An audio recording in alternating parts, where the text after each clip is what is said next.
제가 가지고 있는 구약 성경 958페이지입니다.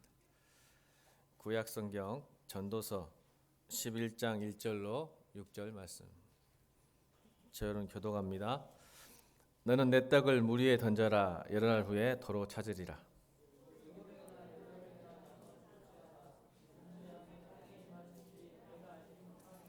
구름에 비가 가득하면 땅에 쏟아지며 나무가 나무로나 북으로나 쓰러지면 그 쓰러진 곳에 그냥 있으리라.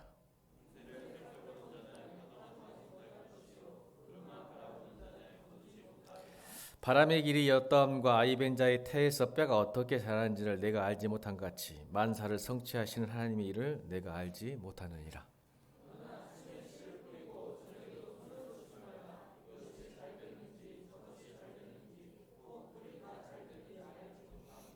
아멘. 불확실한 시대를 사는 지혜라는 제목으로 하나님 말씀 선포하겠습니다. 한번 크게 따라 볼까요? 불확실한 시대를 살아가는 지혜. 사는 지혜, 살아가는 지혜가 성경에 있습니다. 오늘 그걸 살펴보려고 그래요. 여러분, 지난주 설교를 이전에 좀 재미가 붙어가지고 지난주 설교를 잠깐 또 정리해 주는 것이 금방 잊어버리더라고요. 지난주 설교 제목이 뭐였어요? 우한 바이러스 퇴치잖아요. 어째 바이러스 좀 퇴치하셨습니까? 우한 바이러스. 여러분, 우리 안에는 두 가지 늑대가 산다겠죠? 나쁜 늑대, 좋은 늑대. 누가 이긴다고요? 내가 먹이를 주는 늑대. 그러니까 자꾸 우울하고 힘들 때 걔한테 자꾸 먹이를 주면 관심을 주고 신경을 쓰고 그러면 그 늑대가 여러분 잡아먹습니다. 근데 좋은 늑대에게 먹이를 주면 편안할 수 있어요. 그죠? 그 이야기를 했었죠. 우리가 하나님 뜻이 지금 내 하나님 뜻 가운데 있느냐 없느냐를 많은 사람들이 그걸 찾으려고 하더라고요. 지금 내가 하나님 뜻 가운데 있을까, 하나님 인도 가운데 있을까를 분별하는 방법을 제가 지난 설교 시간에 같이 들은 거예요. 사실은 지금 하나님 뜻 가운데 있으면 반드시 세 개가 있어요. 뭐가 있을까요? 내가 지금 하나님 뜻과 하나님 은혜 가운데 있다는 것을 알 수 있는 방법이 성경에 있다니까요. 아까 제가 이제 찬양하는데 기분 나쁜 게 있었어요.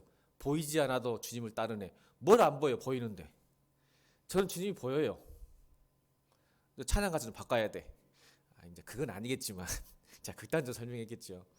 좀 극단적이에요. 제가 보이지 않아도 주님을 따르는 게 아니라 저는 보입니다. 주님이. 여러분, 주님의 뜻이 안 보이신가요? 보입니다. 저는. 자, 내가 주 뜻 가운데 내 가운데 있다는 걸 알 수 있는 세 가지가 뭘까요? 첫 번째, 내가 기뻐하고 있는가? 시작. 내가 기뻐하고 있는가? 내가 감사하고 있는가? 시작. 내가 지금 기도하고 있는가? 이 세 가지 하나님 뜻 가운데 있는 거예요, 여러분. 근데 이 성경에 가르쳐줘도 자꾸 여러분 잊어버리는 거야. 여러분 잘 생각하세요. 내가 주님 뜻 가운데 은혜 가운데 있다는 것은 내가 기도하고 있으면 은혜 가운데 있어요. 여러분 뜻 가운데 있는 걸 믿으시길 바랍니다. 기도를 할 수 있다는 것은 지금 주님이 뜻대로 인도하시려고 작정하신 거예요. 지금 감사가 넘친다는 건 뭐예요? 상황이 좋지 않아도 내가 감사가 된다. 아, 하나님 은혜가 있구나. 아멘. 여러분, 이게 놀라운 일이에요. 하나님 뜻이 어디 있습니까? 내가 감사가 있는가? 내가 지금 기뻐하고 있는가? 내가 지금 기도하고 있다면 기뻐하지도 않고 감사도 안 되지만 지금 기도하고 있다는 것은 주 뜻 가운데 있는 거예요. 주님이 이루시니까 그 기도를 들으시고. 이게 지난 시간 이야기한 거예요. 우한 바이러스 퇴치 방법.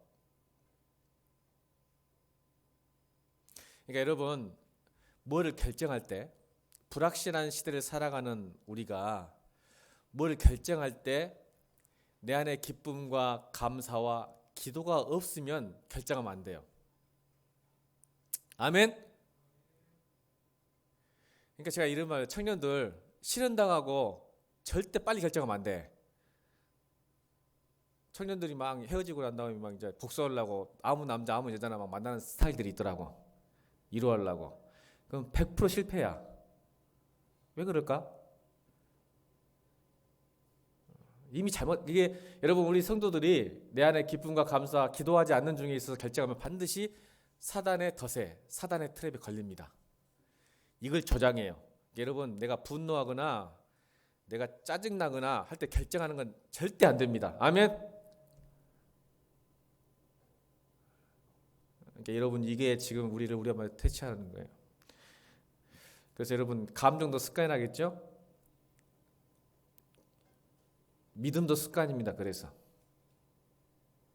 어떤 습관일까요?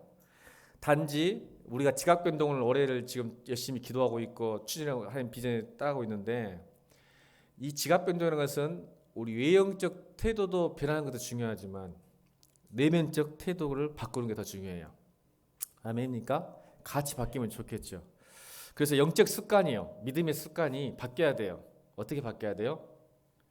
항상 내 내면에 진정한 감사와 기쁨과 기도가 살아있어야 돼요. 이게 진짜 지각 변동이에요. 이게 또 습관이거든요. 어떤 사람은 믿음 생활 잘하다가 시련과 고통이 오면요. 어떻게 해요? 습관이라니까 믿음도 신앙도. 내가 원하는 대로 살면 기뻐가지고 막 벌벌벌 뛰어요. 근데 내가 원하는 대로 안 되면 짜증 팍 올라와요. 이게 습관이에요. 믿음 생활도 신앙도. 그럴까요? 안 그럴까요? 그런 사람이 있어요. 그래서 진짜 신앙은 고통이 오고 고난이 와봐야 안다고 그러잖아요. 근데 진짜 습관은 뭐예요?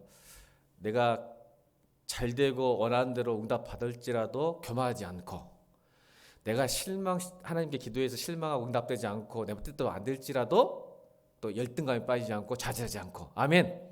이게 진정한 지각 변동이에요. 내면의 영적인 습관이고 신앙의 습관인 거예요. 왜요? 하나님은 우리 사랑하시기 때문에 지금 내가 내 뜻대로 안 된다 해도 하나님 반드시 아까 우리 찬양 도자 합력하여 선을 이루십니다. 그것이 믿음의 습관이에요. 근데 당장 일희일비하는 신앙생활자들이 있어요. 일희일비. 그 습관입니다, 여러분. 저는 이건 지각증부터 일어나기를 주여로 축원합니다. 왜 막 이렇게 마이크가 자꾸 커졌다가 작았다가 하지? 소리가. 제가 불편해서 그래요. 지금 잘 안 들리신가요? 저만 안 들리구나, 이 모니터가. 벌써 10분이 지나갔네요. 지난주 복귀하다가. 그렇게 중요한 말씀이었어요. 이제 좀 들리시죠? 50분짜리 설교를 10분 만에 또 추격했네요. 이제 본론으로 들어갈게요. 이제 본문. 재미를 붙여가지고 이 기존한 말씀을 다 잊고 살아서 여러분 사단에게 속은 거야. 내가 안 속으려고 한 번 더 하는 거예요. 지킬 때까지 하려고. 믿을 때까지. 많은 거 알아서 뭐해? 제대로 하나 알아서 제대로 실천하고 열매 맺읍시다. 사단에게 안 속으려고 다 잊게 만들어. 왜? 불확실한 시대에 살아갔기 때문에 여러분 하나님 바라보기보다 상황을 바라보거든요. 우리 존재가 그래요. 이 전도서를 보면 전도서는 크게 두 단락으로 구분해야 돼요. 전도서는 어떻게 구분하냐면 1장부터 10장까지 11장부터 12장까지 구별을 해요. 1장부터 10장은 뭘 의미하냐면 솔로몬이 이렇게 말해요. 야, 우리의 삶, 우리의 인생은 허무하다. 여러분 전도서 보면 헛되더니 헛되도다. 허무하다라는 것을 알아요. 누구 말이에요? 최고의 지성, 최고의 지혜자 솔로몬이 했던 말이에요. 인생은 허무하다. 두 번째, 1장부터 10장을 제가 정리하는 거예요. 딱 세 단어로 여러분. 모순이다예요. 인생은 모순이다. 합리적이고 논리적이지 않고 이해가 안 된다. 모순 덩어리다는 거예요. 솔로몬이 말하고 싶은 게 이 인생은 허무하기도 하고 모순 덩어리다. 그럼 세 번째는 솔로몬이 우리가 말하고 싶었던 진리가 뭘까요? 지혜가. 인생은, 삶은 허무, 모순, 오늘 본문의 설교 내용처럼 불확실하다. 인생은. 동의하시죠? 나이를 조금 드신 분들은 이 말이 무슨 말인지 금방 동의되는데 청년들은 약간 무슨 허무가 모순이 불확실히 좀 느끼는 것 같아요. 청년들은. 근데 허무? 아직은 모순 덩어리? 모순 덩어리도 넣을 수 있겠죠. 이 세 가지를 했어요. 진실이에요. 철학자들도 다 인정하니까 이거는. 자, 그러면 성경은 뭐예요? 허무하고 모순 덩어리고 불확실하니까 어떻게 살아라? 이게 11장 12장이에요. 그러면 하나님을 믿는 백성은 어떻게 살 것인가가 전도서 11장 12장입니다. 그게 오늘 첫째 본문이에요. 11장 1절부터 6절. 거기에서 찾는 거예요. 우리 인생의 삶이 허무하고 모순덩어리고 불확실한데 그러면 그리스도인들 하나님 믿는 사람은 어떻게 사는 게 지혜로운 삶이냐? 이게 전도서예요. 여러분 저는 요즘 기분 나쁜 게 뭐가 있냐면 가짜 뉴스가 너무 많아요. 정말 화가 나요. 근데 더 화난 것은 그 가짜 뉴스에 다른 사람도 아니고 우리 예일교회 성도들이 넘어간다는 거 화가 나요. 목회자로서 진리를 선포하고 말씀을 가르치는 입장에서 화가 나는 게 있어요. 가짜 뉴스에 너무 잘 속아. 여러분 우한 바이러스, 코로나 바이러스도 보세요. 정부에서 미칠 지경이에요 지금. 이 기레기 쓰레기라고 했죠. 기레기 같은 이 기자들이나 조회수가 높아야 돈을 버니까 자꾸 자극적으로 선동하는 거 여러분 아세요? 알고나 지금 미디어 보고 계세요? 여러분 클릭수가 조회수가 돈이에요 지금 미디어가. 그러니까 기자들이 어떻게든지 여러분 자극을 시켜야 돼. 그래서 자꾸 봐야 돈이 되거든. 다 쫄아갖고 있어 지금. 엄청 부풀려가지고 코로나 바이러스가 사실 사스 메르스보다 더 약한데 화가 나요. 거기 막 벌벌 떨어. 왜? 불확실한 게 나도 걸릴지 모를까 막 이러고 있어. 조심한 건 좋죠. 근데 불안하거나 두려워하지 않기를 주님은 축원합니다. 이게 만들어 우리를 조장해. 왜? 여러분 이게 바로 심리학이에요. 공포를 조성하면 두려움을 주면요 우리 이성이 마비됩니다. 여러분 이단이 그래서 공포를 조성하는 거예요. 두려움을. 무당들이 점쟁이들이 여러분 공포를 조성할까요? 평안을 줄까요? 제발 속지 말라고 이야기하는 거야. 여러분 점쟁이들이나 무당들 여러분께 공포를 줄까요? 평안함을 줄까요? 아 여러분 다 점집 안 가봤구나. 저도 한 번도 안 가봤어요. 어렸을 때부터 예수 믿어하고 이거 감사하다 생각해. 근데요 점집 가고 무당 가면 공포 신문이 아세요? 너 이거 안 하면 망해. 이거 안 하면 사고 쳐. 이거 안 하면 헤어져. 이거 안 하면 망해. 그런 말 해요 안 해요? 한 번도 잘 될 거란 말을 해보지 않아요. 왜? 그러면 복채가 안 들어오거든. 굿은 안 하거든. 부적을 안 쓰거든. 왜? 자꾸 공포를 시고 두려움을 줘야 여러분이 이성이 마비돼서 굿을 하거든. 부적을 쓰거든. 무서우니까 두려우니까. 왜 점집을 찾지? 우리가 불확실한 미래 때문에 알고 싶은 거야. 그걸 이용하는 거지. 가짜 종교들은, 점쟁이들은. 여러분 제가 여러분 두려움을 조장해버리면 벌벌벌 떨어. 이거 제가 모를 것 같아요. 여러분 그 괴메스 알죠? 괴메스 나치 괴메스 모르세요? 히틀러가 있게 만든 장본이 괴메스예요. 요제프 괴메스. 괴메스가 선동을 하죠. 독일 국민들을. 그래서 그분이라고 말고 그 사람이 했던 말이 있어요. 선동을 해요. 가짜를 진짜로 만드는 사람이거든요. 그러니까 히틀러를 신격화시키고 우상시켰던 사람이 괴메스예요. 어떻게 선동하는지 그가 했던 말이 있어요. 이렇게 말합니다. 한 번의 따라합시다. 한 번의 거짓말은 거짓말 뿐이지만 1000번의 거짓말은 진실이 된다. 이게 광고학이에요. 광고 심리학.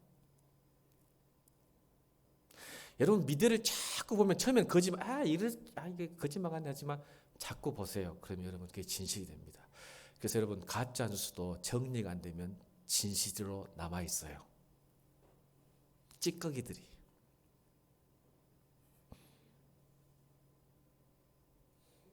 천 번만 거짓말하면 그게 진실이 돼버려요.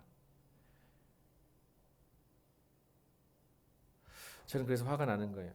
불확실한 근거와 허술한 논리로 자꾸 여러분의 공포를 자극하면 여러분의 이성을 마비시킬 수 있다는 거. 여러분 이단들이 하는 특징이 공포잖아요. 너 열심히 안 하면 14만 4천 명이 안 들어가. 이 허술한 근거, 허술한 논리, 말도 안 되는 공포를 조성해서 이성을 마비시켜서 여러분 저쪽 외국 무슨 오치 쪽에 의사도 앉아 있고 박사도 앉아 있고 교수도 앉아 있어요. 왜요? 이성이 없는 게 아니라 이성을 마비시켜요. 공포와 두려움을 주면. 사단이 전략이 그래요. 여러분 부르심을 받았어요. 오늘 이 자리에 온 것은 하나님께 부르심을 받아서 이 자리에 앉아 있어요.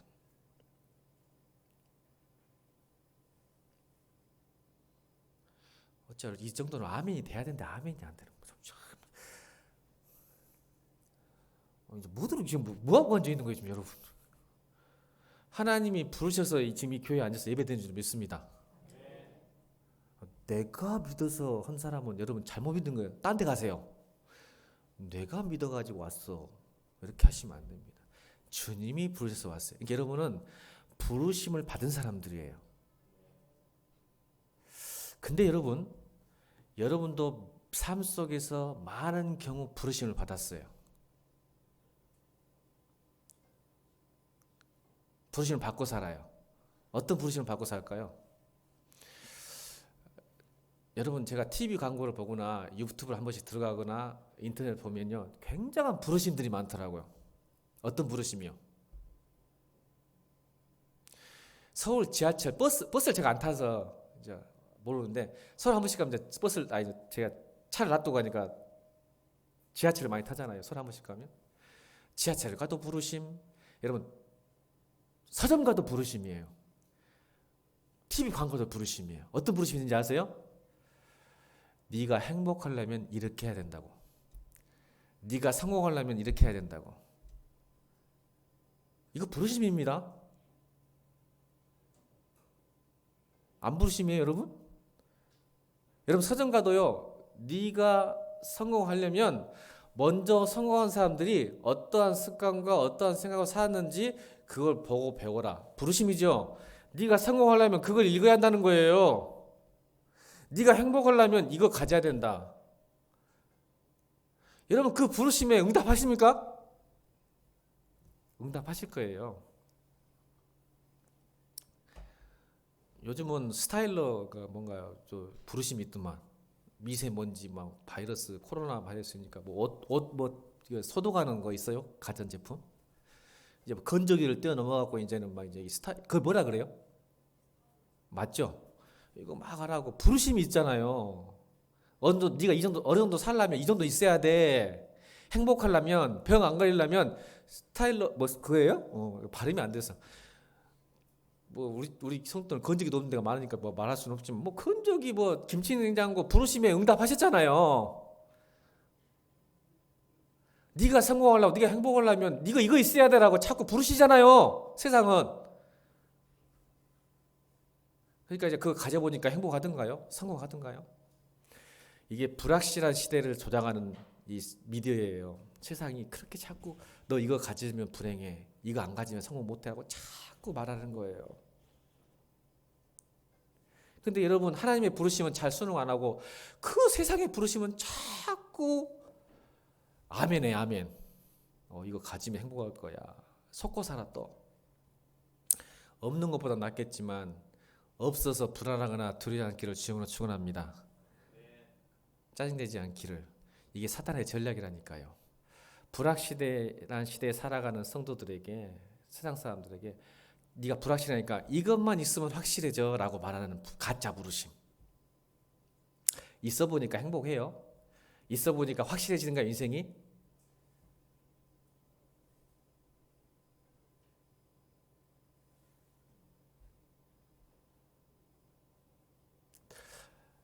하나님의 부르심은 독특해요. 그래서 왜요? 복음이 독특하니까요. 야 그거 갖고는 안 돼. 네가 죽어도 깨어나도 안 되는 거 내가 해줄게. 아멘. 이게 부르심이에요. 너희들이 죽었다 깨어나도 할 수 없는 걸 내가 해줄게. 이게 부르심이에요. 아멘. 그걸 살필 거예요. 여러분이 우리가 할 수 없는 것을 하게 하시는 거예요. 그분이에요. 그래서 부르신 거예요. 너는 안 된다. 내가 할 수 있는 게 있다. 네가 통제하고 네가 조장하고 할 수 있는 게 한계가 있다. 아멘. 그래서 오늘 전도서는 허무한 거예요. 내 마음대로 살았더니 허무하고 또 인생 내가 계획하고 내 뜻대로 살라겠더니 모순덩어리고 변수도 많고 또 확실한 뭔가를 잡았다고 생각했는데 늘 변하고 불확실해지고 인생은. 그럼 그걸 어떻게 사냔 말이야. 그걸 어떻게 사냔 말이야. 우리 1절 2절 읽겠습니다. 1절 2절. 1절 2절 읽겠습니다. 시작.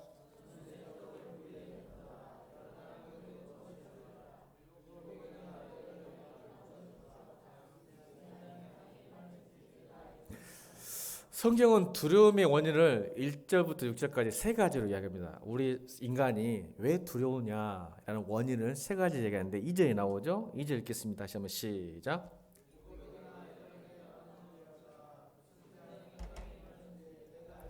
무슨 재앙이 여러분 인생 가운데 임할지 여러분 알아요? 몰라요? 모르죠. 그래서 두려운 거예요. 내가 아무리 착하게 제가 이런 비유를 잘 써요. 성경 공부할 때. 내가 아무리 운전을 잘하고 자기 방어 운전을 해도 뒤에서 받아버리면 방법이 없어요. 제가 이야기를 많이 해요. 우리가 운전 아무리 잘하고 자기 방어 운전 천천히 가도 느닷없이 뒤에서 받아버리는 사고는 이걸 어떻게 통제해요? 우리가 아무리 잘 살아도, 착실하게 살아도, 아무리 파란불에 신호등을 잘 거둔다 할지 이렇게 돌아도 뒤에서 누가 와서 딱 음주운전 사고가 해서 딱 쳐버리면 방법이 없잖아요. 그래서 두려운 거예요, 여러분. 여러분 우리 코로나 바이러스 보세요. 이게 있을 줄 알았어요? 이것 때문에 여러분 우리 삶이 건강해졌어요? 행복해졌어요? 아니면 조금 더 불편해졌어요? 불편해졌잖아요. 이런 재앙이 여러분 경제적으로 손해가 엄청날 거예요. 제가 이거 보니까 이것 때문에. 맞아요, 안 맞아요? 우리 성도들 간에도 지금 이 개인이 아무 잘못도 없는데 코로나 바이러스 때문에 힘든 분이 계실 거라고 저는 생각해요. 난 그래서 우리 류대국 집사님이 걱정되더라고. 학원. 우리 문서희 집사님도 약간 좀 그럴 것 같긴 한데 경제가 안 좋으니까 갑자기 쳐들어오니까. 우리 지영이도 마찬가지야. 너 사업하잖아. 목사님 다 생각하고 있어. 아이고 이것도 재앙이네. 이걸 어떻게 하냔 말이야. 아무것도 하는 거야. 잘못한 것도 없는데. 그래서 이 불확실한 시대에 두려운 거야. 잘 될까? 잘 살 수 있을까?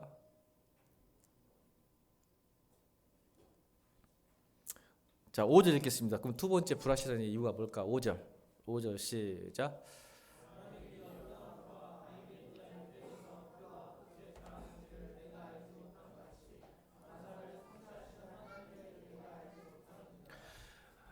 이제 우리 신앙인들에게 포함된 거예요. 예수를 믿고 신앙생활 하더라도 좀 불안한 게 뭐냐면 하나님이 어떻게 일하실지를 잘 몰라.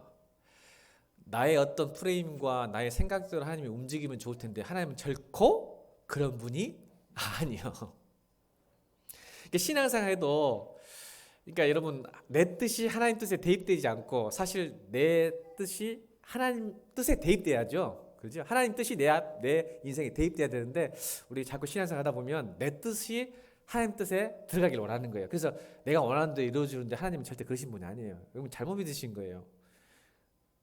그걸 우상이라 그래요. 내가 원하는 대로 해주세요라는 것은. 근데 하나님께서는 내가 원하는 대로 잘 움직이지 않으세요. 왜 그런지 아시죠? 성격이 괴팍해서요? 아니요. 내가 원하고 구하는 것보다 더 좋은 것을 주시기 위해서. 아멘. 이것도 설명해야 된가요? 왜 그런지. 희찬이, 희야, 시온이가, 하은이가 부모한테 구할 때 지가 이게 좋은지 아닌지도 모르고 구해요. 그럼 부모는 이게 걔한테 유익한지 아닌지 알아요, 몰라요? 알죠. 그래서 스탑시키고 노하는 거예요. 그럼 우리보다 우리를 더 잘하시는 하나님께서 내가 구한 것보다 더 좋은 거 주려고 스탑 웨이트 하시는 거예요. 아멘. 우리 고은 어렸을 때 맨날 과자만 사주라 했는데 제가 과자만 사주면 큰일 나죠. 저 키키 안 컸을 거예요. 멈췄죠. 사줄 때도 있지만 안 되라고 하죠. 얘들은 몰라요. 당장 먹고 싶으니까. 근데 부모는 안 사주죠. 이거 똑같은 거예요.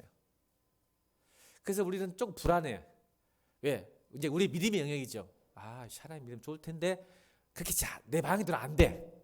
아멘. 그래서 두려운 거예요. 신앙생활 할 때도. 근데 괜찮아요. 다음에 따라합시다. 하나님을 사랑하면 모든 일이 악도 선으로 바뀌고 합력하여 좋은 일로 된다. 이거예요. 이게 믿음이죠. 불안해하지 마세요. 미리 말씀해 주셨는데 내가 말했는데. 근데 우리는 불안해요. 기도하고 믿어도 잘 안 되니까 원하는 대로. 세 번째 불확실성 때문에 우리가 힘든 이유가 뭐냐면 6절입니다. 6절. 6절 시작.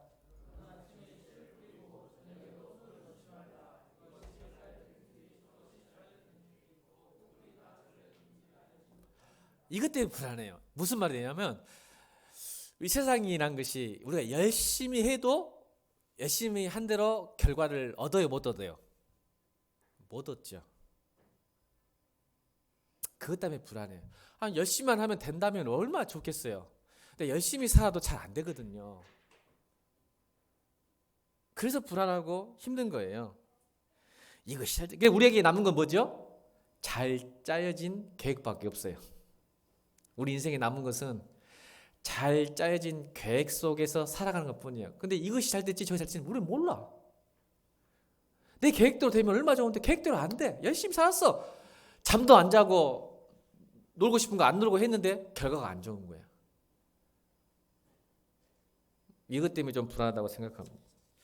그랬을 때 성경은 우리에게 이런 불확실한 시대에 살아갈 때 우리는 어떻게 살아야 할지 지혜를 오늘 세 가지를 많이 있지만 오늘 본문을 향해서 세 가지를 설명을 할 때 이 말씀이 여러분 땅에 떨어지고 신비에 꽂혀서 30배, 6배, 100배 열매 맺어서 이 불확실한 시대에 기쁨과 평안으로 살기로 주님으로 축원합니다. 잘 들으십시오. 1절입니다. 첫 번째 지혜. 1절 읽겠습니다. 1절, 2절 같이 읽겠습니다. 시작.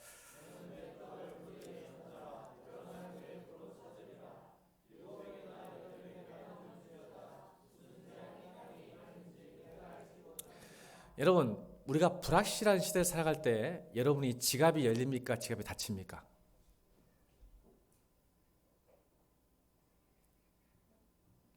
여러분 식당 안 가잖아요. 집에서 해 먹자. 특히 우리 아내들 분들 경제가 이렇게 어려운데 지금 나가서 사 먹는 게 제정신이냐? 하면서 안 움직입니다. 지갑을 닫아요. 근데 성경은 이걸 반대로 합니다. 지갑을 열어라. 첫 번째 지혜를 말해줍니다.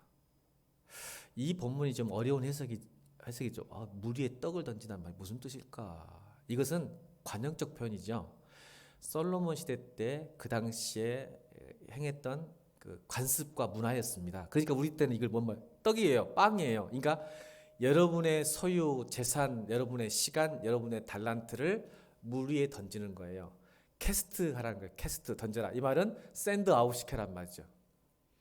내보내라는 거죠.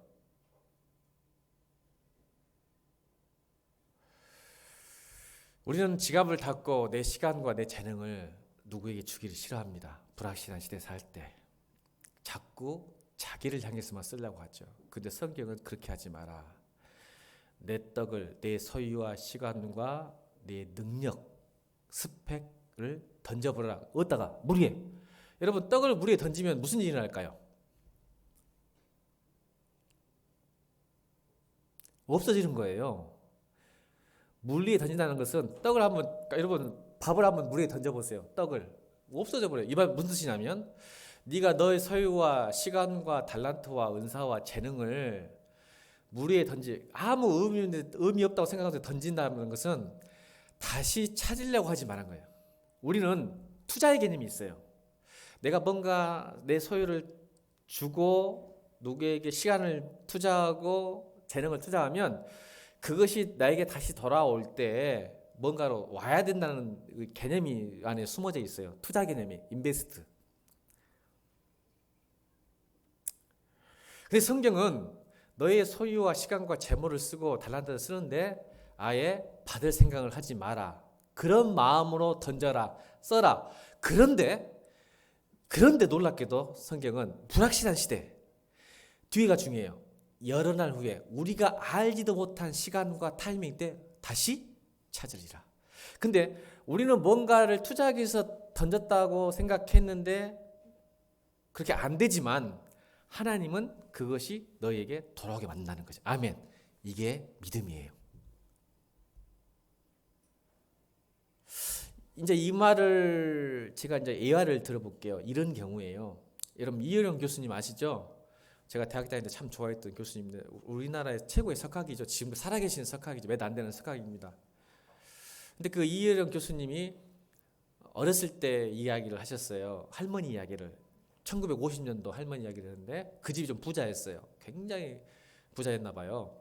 근데 여러분 1950년대에는 우리나라 잘 못 살았잖아요. 근데 마을 사람들이 잘 못 사는데 그 집은 부자였는데 이웃집 아저씨가 김씨 아저씨가 저녁에 몰래 와서 할머니 집을 털어요. 근데 그걸 들킵니다.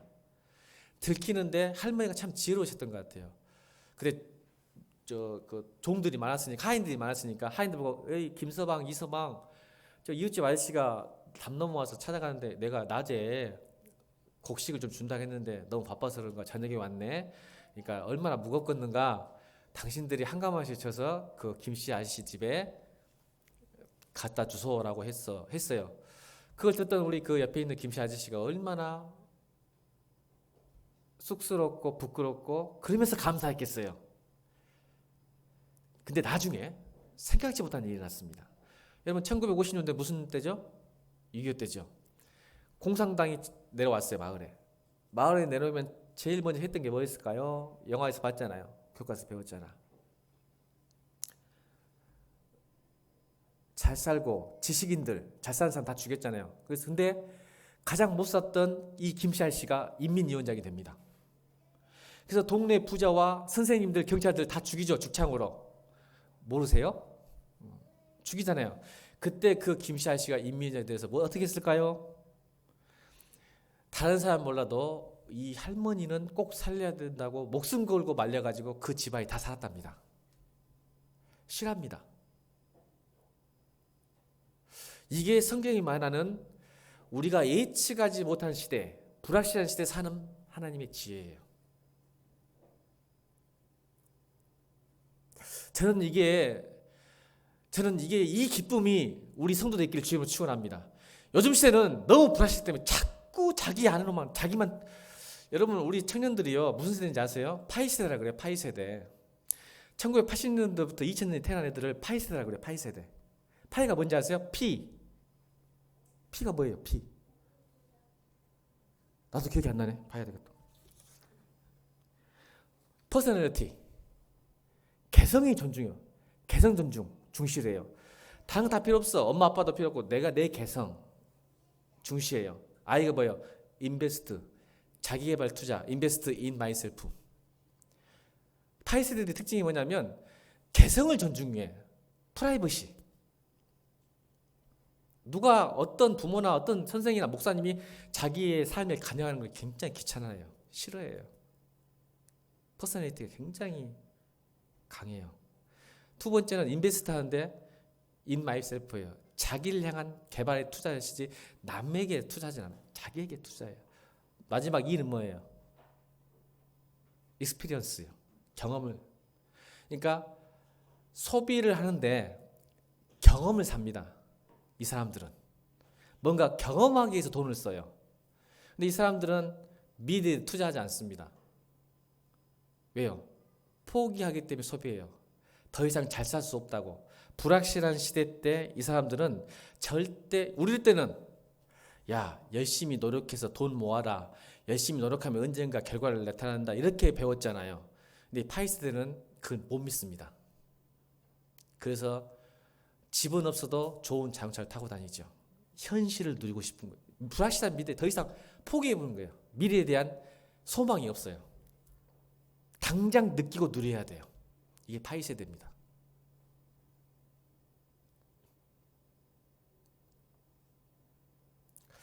근데 여러분, 이 소비가 인생을 포기하기 때문에 하는 소비예요. 그게 나쁜 거예요. 그냥 일단 쓰고 보자는 거지. 일단 쓰고 봐야 돼. 왜? 내일 내가 어떻게 될지 모르니까. 좋은 생각이에요. 내일 어떻게 될지 모르니까. 여러분 예수님께서 내일 일을 염려하지 마라라는 말을 왜 했을까요? 우리에게. 파이 세대하고 좀 달라요. 예수님은 우리 보고 내일 일을 염려하지 마라라고 했어요. 그 이유는 뭐냐면 내일은 너의 시간이 아니라 나의 시간이다. 내일은 내가 주어야 네가 내일을 누릴 수 있다. 이게 성경의 의미예요. 근데 우리는 내일이 내 거라고 생각하니까 불확실하기 때문에 내일을 포기해버리거든요. 내일은 하나님이 주셔야 누릴 수 있는 시간이에요. 그러니까 내일 일을 염려하지 말라면은 내가 내일 일은 네가 책임지지 말고 내일 너를 위해 주는 시간은 내가 주기 때문에 내가 책임지니까 염려하지 마라 이 말입니다. 아멘. 그래서 누가복음에 이 말 나와요. 바보 멍청이 이야기하죠. 소출을 많이 거둬서 창고를 지어요. 왜? 미래가 불확실하니까 창고에 싸놔야 이것이 나를 확실하게 만드는 줄 알고. 싸놔. 근데 예수님이 뭐라게? 아이고 이 어리석은 자야. 내일 내가 너의 생명을 걷어가면 이게 다 무슨 소용이냐. 무슨 소용이겠어요. 내일 생명을 걷어가고 질병에 걸리고 다쳐버리면 이 쌓아놓은 게 무슨 생각이 무슨 소용이 했겠느냐. 어리석은 자요. 저는 여러분 청년들이나 여러분들에게 부탁합니다. 불확신에 살수록 지갑을 여시고 여러분의 시간과 여러분의 재능을 무리에 던지는 말은 결과를 기대하지 말고 사란 말이에요. 그럼 하나님은 반드시 그것을 네가 생각지 못한 시간대에 생각지 못한 기쁨으로 돌아오게 하시다는 거예요. 돌아오게 하겠다는 거예요. 할렐루야. 저는 여러분의 성도들이 이런 기쁨이 있으면 좋겠어요. 예수 믿으면서 이런 기쁨, 예기치 못한 기쁨, 생각지도 상상치 못한 기쁨이 막 여러분 임해야 되는데 우리는요 항상 예측 가능성, 편의성, 안전성, 행복권, 생명권 우리 속에 이성이요 그렇게 살아요. 믿음이 생활하는 것이 자꾸 예측 가능해져야 돼. 그래야 투자하고 기도하고 뭔가 해. 근데 믿음은 그게 아니야. 불확실 시대 이러면 예측 안 된다니까. 삶이. 그러니까 믿음으로 투자하시길 주님을 축원합니다. 그러니까 여러분 하나님께만 투자하는 것도 중요하지만 내가 여러분 이웃에게 하나님께 답시다. 하나님께 그리고 이웃에게 필요한 사람이 됩시다. 이게 불확실한 시대를 살아가는 지혜입니다. 그럼 반드시 그것이 여러분 가장 좋은 때에 돌아올 줄로 믿습니다. 이게 진정한 투자인 거예요. 기대는 하지 마세요. 하나님이 반드시 갚으실 거예요. 두 번째입니다. 여러분 미래를 알려하지 말고 따라합니다. 미래를 알려하지 말고 하나님을 알아가자. 자, 3절, 4절, 5절 읽겠습니다. 3절, 4절, 5절 시작.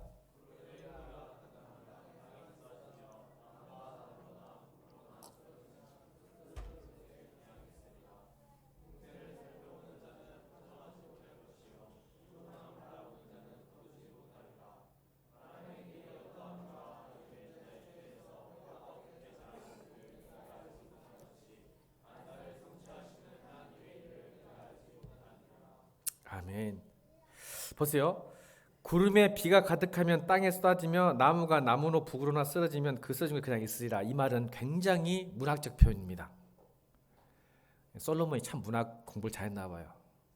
우리에게 주신 메시지가 뭐냐면 바람과 비는 오게 돼 있어요. 그죠? 바람과 비는 불게 돼 있는데 나무가 쓰일 때는 자 보세요. 나무가 쓰일 때는 나무가 내가 남쪽으로 쓰여져야지 북쪽으로 써야지 하고 생각하고 쓰러집니까? 아니면 바람에 따라 쓰러집니까?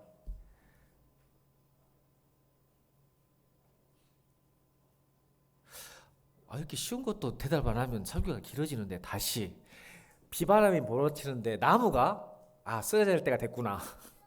내가 이쪽으로 쓰러져야지 저쪽으로 쓰러져야지 그런 생각이 들어요. 아니면 그냥 푹 쓰러집니까? 이게 우리 인생이에요. 우리 인생이 내가 쓰러지고 싶어도 쓰러지고 싶지 않은 거 그냥 쓰러지는 거예요. 아무렇게나. 맞죠? 근데 그래서 우리는 미래를 알고 싶어 하죠. 그게 4절이죠.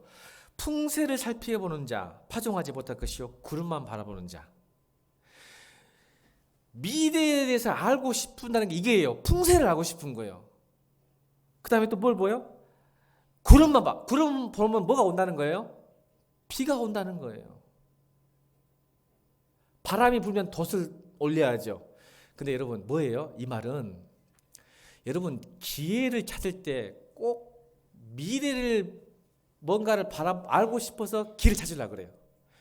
그러니까 이 말은 바람이 불 때 돛을 올려야지 또 구름을 올 때 비가 오니까 텐트를 쳐야지 하는 사람은 기회를 잡는다 못 잡는다? 기회를 잡는다 못 잡는다? 못 잡는다.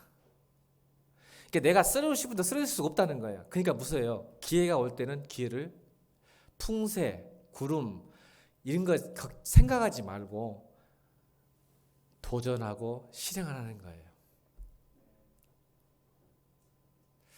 여러분 우리 성도들이요. 그러니까 여러분 나는 그래요. 그러니까 여러분이 참 기도를 많이 했으면 좋은 게 뭐냐면 여러분이 기도를 많이 하고 성경을 많이 읽어서 하나님 뜻이 선명하면 어떤 상황이 안 좋아도 순종하기를 주님으로 축원합니다. 근데 우리는 머리가 너무 좋아. 하나님 보여주세요. 미래를. 이거 하면 확실한가요?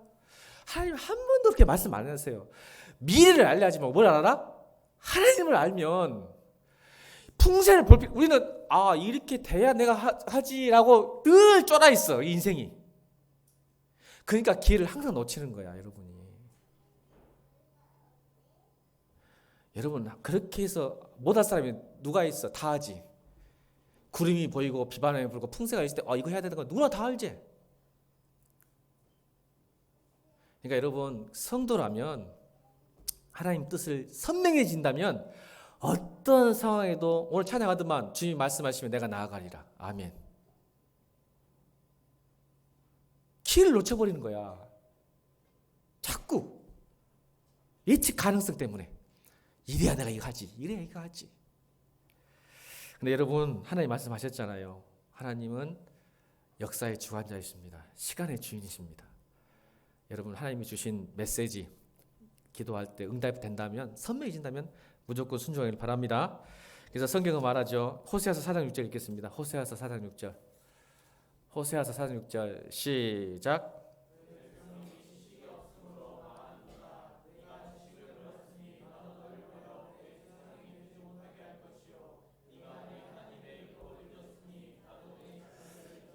이겁니다.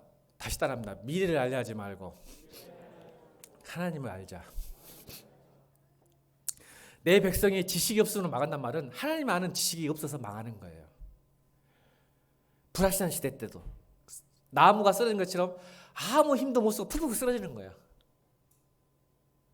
이 백성이 하나님의 지식을 안다는 뜻은 두 가지 지식이 있어요. 하나는 정보의 지식, 하나는 경험의 지식. 이 두 개 다 필요해요. 정보의 지식은 뭐예요? 성경을 읽는 거, 하나님 어떤 분이냐 읽는 것은 정보의 지식이에요. 정보의 지식도 필요하죠. 왜?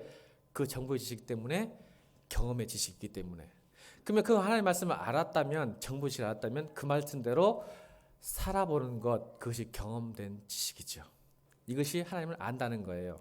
그래서 이 지식을 안다는 뜻은 야다라는 표현이에요. 히브리어로 야다는, 여러분 제가 트럼프 대통령을 알까요 모를까요? 제가 미국에 좀 있었고 그러니까 트럼프 대통령, 제가 있을 때 트럼프 대통령 당선됐어요. 트럼프 대통령 당선돼가지고 안다, 제가 정치학 박사다, 논문을 썼다 갑시다. 트럼프에 대해서. 근데 한국에 왔어요. 한국 와서 트럼프 대통령이 한국 왔는데 제가 가서 트럼프 대통령에게 악수를 딱 건넸는데 트럼프 대통령이 만나죠 안 만나죠? 절대 안 만나주지. 너 누구요? 할 때 제가 선언할까요 안 선언할까요? 선언할 수 있죠. 내 입장에서는. 내가 당신을 위해서 몇 년 동안 박사학위 따르려고 굉장히 10년 동안 공부했는데 왜 니는 나를 안 알아줘? 근데 트럼프는 안 알아줍니다. 나만 아는 거죠. 이게 정보의 지식이에요.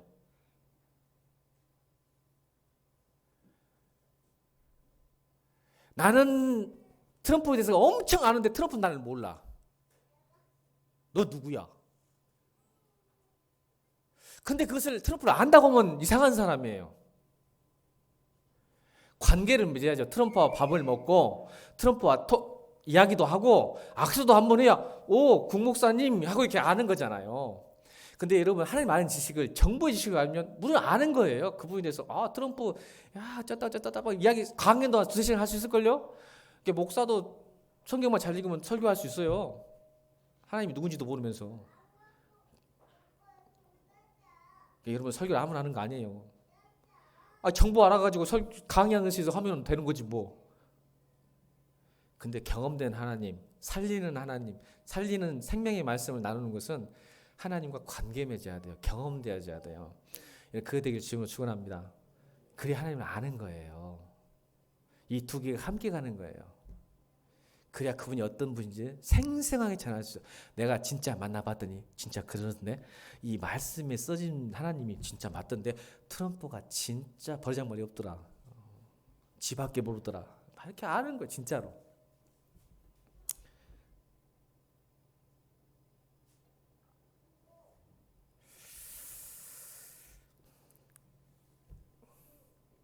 그러면 여러분 어떻게 해요? 하나님이 미래를 알려주지 않고 현재에 순종하게 만들어요. 아멘입니까? 충성이 뭘까요? 그래서 충성, 성경에 말하는 충성, 로얄티.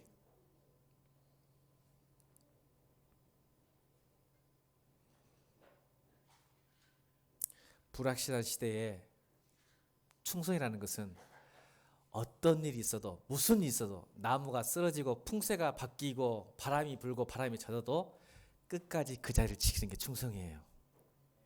그때 반드시 하나님의 도우심이 있습니다. 열매가 있습니다. 이걸 경험되어지기를 주님으로 축원합니다. 이게 충성이에요. 근데 이 충성이 왜 변질하죠? 풍세가 바뀌고 바람이 불면 자꾸 변해요. 이거 충성이라고 말하지 않는 거예요. 이래 갔다 저래 갔다, 이럴 때는 이래 했다가 저럴 때는 저랬다 하는 거예요. 이리 휩쓸렸다가 바람 불면 바람 부는 대로 이렇게 왔다 갔다 하는 거예요. 그러니까 여러분, 이 시대, 불확실한 시대에 살아가는 성도는 충성이에요. 그럼 하나님 반드시 풍세도 바람도 바꿔줄 줄로 믿습니다.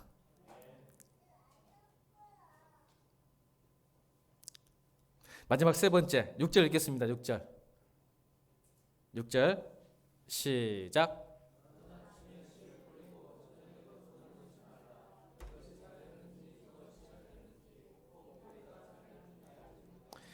세 번째 지혜입니다. 미래를 살지 말고 오늘을 살자. 파리세대하고 좀 다른 게 이제 나올 거예요. 파리세대도 오늘을 삽니다. 미래를 안 삽니다. 오늘 당장 누리고 재밌게 살아야 돼요. 똑같은 건데, 그런데 성경은 오늘을 살아라는 의미가 뭐냐면, 이게 오늘을 살아도 즐겁게 살자. 아멘. 시작. 불확실한 시대 때 오늘은 사는데 인상 쓰고 살지 말고 즐겁게 살아라. 성경은, 자, 9절 읽겠습니다. 11장 9절. 우리 파이세대 청년들만 크게 읽겠습니다. 11장 9절 성경책에 나와요. 11장 9절 청년들만 결혼 안 한 사람 청년 시작.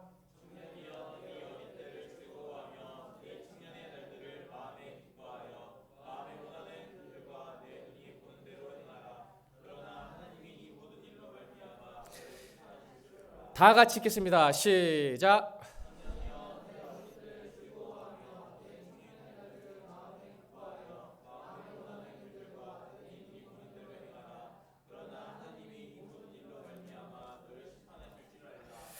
여러분, 오늘을 살아라는 것은 뭘까요? 오늘 6절 보니까 네가 아침에 씨를 뿌고 저녁에 손을 놓지 마라.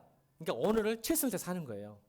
비록 풍세가 나쁘고 바람이 불어오고 이게 잘 될지 저게 잘 될지 모르지만 포기하지 말고. 아멘. 청년들 제발 포기하지 마세요. 소망, 미래에 대해서. 이게 잘 될지 안 될지는 잘 몰라. 나도 인정해. 목사도 목회도요, 내일 어떻게 될지 몰라요. 여러분, 하나님 믿어도. 내가 여러분 당장 내일 북한으로 갈지 어떻게 알아요? 저는 북한 선교에 꿈이 있기 때문에. 하나님이 가라면 가야 돼요. 그럼 목회자니까 뭐 미래를 알 것 같아요? 몰라요. 내일 몰라요. 애지야, 나 몰라. 당장 하나님께서 너 북한 가라고 하면 가야 돼요. 여러분, 예의교회 다른 목사님 맡겨놓고. 근데 오늘을 살아요. 왜 어떻게 살아? 이것이 될지 저것이 모르지만 최선을 다해 살아라. 근데 여러분, 파리세대는 최선을 다해 안 살아요. 뭐에 살까? 즐거움, 쾌락, 프레저. 성경 하나 읽겠습니다. 누가복음 21장 34절 읽겠습니다. 시작.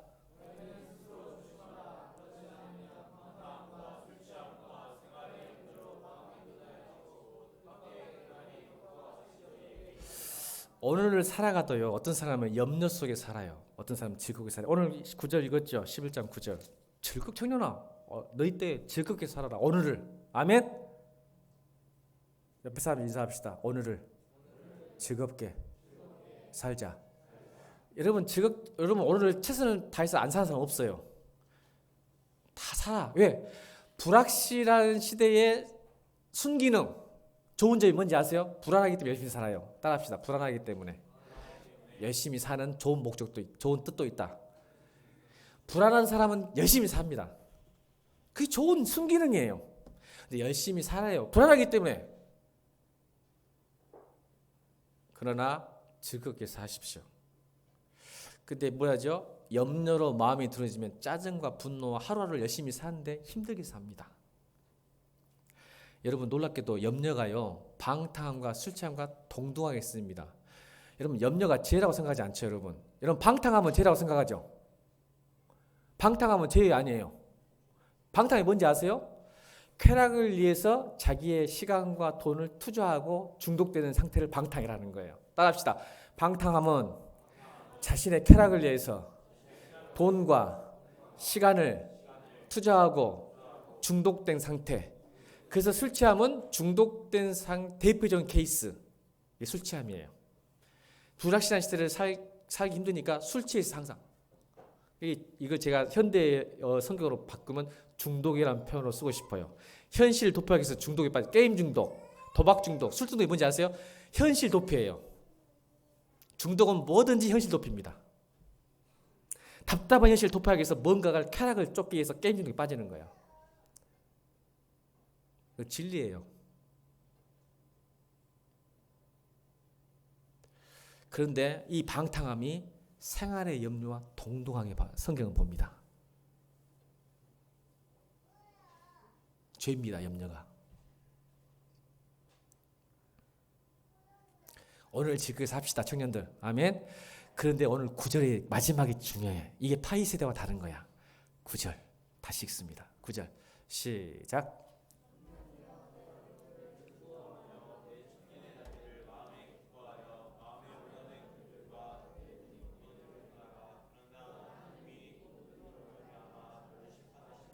여러분 즐겁게 살고 행복하게 살 때 하나님의 눈, 하나님의 심판을 기억하기를 주님으로 축원합니다.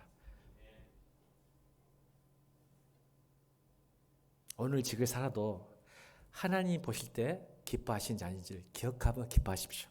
즐기십시오. 이게 지혜입니다. 이 시대를 불확실한 시대에 살아가는 지혜예요. 만약 이렇게 해도 오늘 투자하고 오늘 살고 즐겁게 살고 미래를 알지 않고 하나님을 알아가도 내 두려움과 염려와 불안이 사라지지 않는다면 마지막 방법, 아까 누가복음 21장 34절 염려 34절 얘기했죠. 근데 바로 그 뒷절에 생활의 염려를 이기는 방법을 성경은 이야기합니다. 그래도 두렵고 불안하고 힘드냐? 그러면 36절에 나옵니다. 21장 36절 같이 읽겠습니다. 시작.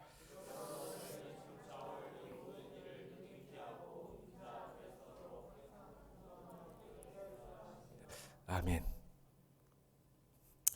정말 그렇게 해도 힘드냐? 그럼 기도해라. 그래서 여러분은 먹이를 주셔야죠. 기도하면 좋은 늑대에게 먹이 주는 겁니다. 깨어서 기도해라. 가치가 전복된 시대, 혼돈의 시대, 불확실한 시대, 자기 생각대로 사는 시대에 마음, 그게 바로 10절이죠. 그런즉 근심이 내 마음에서 떠나게 하며 악이 내 몸에서 물러나게 하라. 오늘 11장 10절에 나옵니다. 지혜입니다. 불확실한 시대에 살아가는 근심과 불안이 있으면 떠나가게 해라. 아멘. 그때 그 방법은 항상 깨어서 기도하라. 그래서 여러분 이 불확실한 시대 때 지혜롭게 살아서 하나님의 도우심, 평안함, 기쁨으로 살기를 주로 부탁합니다. 찬송가 391장 찬양하면서 준비하신 예물 드리겠습니다. 391장입니다.